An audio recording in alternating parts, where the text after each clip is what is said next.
জয় গুরু। শ্রীকৃষ্ণ বলেন, আমাকে পেতে হলে, আমার কাছে পৌঁছাতে হলে সর্বপ্রথম একজন সদ্গুরুর দীক্ষা নিতে হবে, তবে আমার কাছে পৌঁছানো যাবে।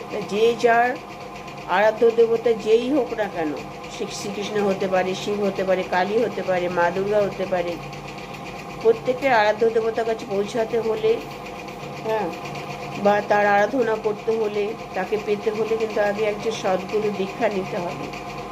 দীক্ষা না নিলে তার কোনো কাজ সফল হবে না বা সেখানে পৌঁছাতে পারবে না। তাই সেই তার আরাধ্য দেবতার কাছে পৌঁছানোর একমাত্র সিঁড়ি হচ্ছে একজন সদ্গুরু। এটা মনে রাখতে হবে।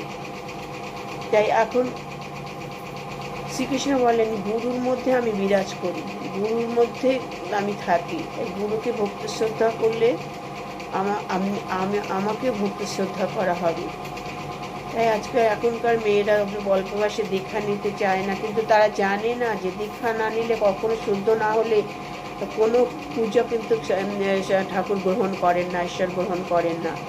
তারা যে লক্ষ্মী পুজো করে, সরস্বতী পুজো, ঘরে ঘরে বড় ঠাকুরের পূজা করে, ব্রত করে, দীক্ষা না নিয়ে শুদ্ধ না হলে কিন্তু সে কখনো সে পূজাটা করে ঈশ্বরের কাছে পৌঁছায় না।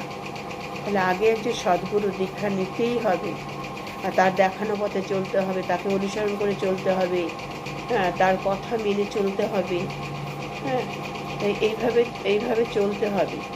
যে যার আরাধ্য দেবতা যেমনই হোক না কেন, যেই হোক না কেন, তাকে আগে দীক্ষা নিতে হবে। পুরাণে অনেক গল্প আছে। পার্বতী শিবের আরাধনা করতে বারে বারে বাধা পাচ্ছিল, তখন কিন্তু নারদের উপদেশে সে নারদের কাছে দীক্ষা নিয়ে তবে শিবকে লাভ করেছিল। লব কুশ কিন্তু বাল্মীকি মুনি লব কুশকে দীক্ষা দিয়েছিলেন। কৌরব পাণ্ডবদের দীক্ষাগুরু ছিল দ্রোণাচার্য। এরকম অনেক আছে। স্বামী বিবেকানন্দের দীক্ষাগুরু রামকৃষ্ণ, শ্রী চৈতন্য মহাপ্রভুর দীক্ষাগুরু হচ্ছে কেশব ভারতী কাছে প্রথম দীক্ষা নিয়েছিল। এরকম প্রত্যেকটা ভালো কাজে সফল হতে হলে আগে দীক্ষা নিতে হবে। দীক্ষা নিয়ে নিজেকে শুদ্ধ করে আধ্যাত্মিক পথে চলতে হবে, গুরুকেন্দ্রিক পথে চলতে হবে, ঈশ্বর কেন্দ্রিক হতে হবে। তবে তো আমরা সেই সঠিকভাবে সঠিক জায়গায় পৌঁছাতে পারব। তাই প্রথমেই হবে সময় মতো একজন ভালো গুরু দীক্ষা নিতে হবে। তাতে তার সব দিক থেকে মঙ্গল হবে, সংসারের মঙ্গল, নিজের মঙ্গল, পরিবারের মঙ্গল, সন্তান সন্ততির মঙ্গল, সব দিক থেকে তার মঙ্গল হবে। যেমন প্রত্যেক সন্ধ্যাবেলা সকাল সন্ধ্যায় ধূপ ধুনো জ্বালতে হবে।